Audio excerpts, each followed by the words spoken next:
having done all, to stand.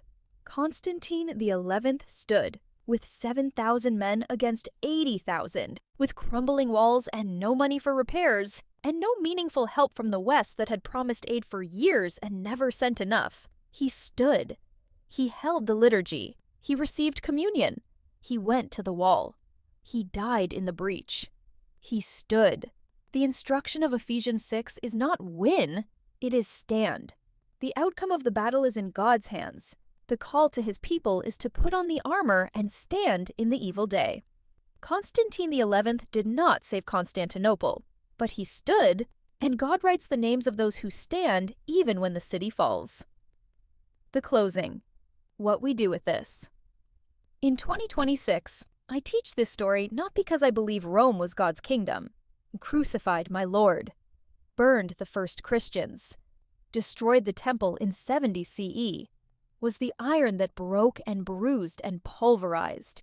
And Rome was used by God nonetheless, as every empire is used, as an instrument in a prophetic sequence he was running from before creation. I teach this story because Constantine XI's choice at the Kirkoporta Gate is a picture of what God calls his people to in every evil day. Not to necessarily win, to stand, to not abandon the post, to receive the body and blood of Christ the night before the battle, and go to the wall knowing it may be the last thing you do.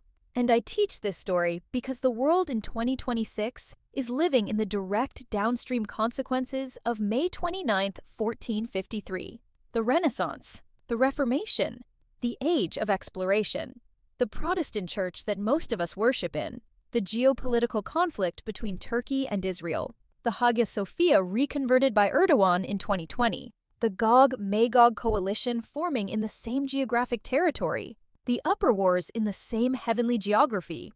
All of it connects to that Tuesday morning when the blood moon had risen a week before, when the fog lay over the Golden Horn, when the Janissaries came through the Kirkoporta, and when the last Roman emperor threw away his purple and died on his feet. Trust in the Lord with all your might, and keep standing. Constantine XI did not save Constantinople, but he stood. And God writes the name of those who stand even when the city falls. Will you stand?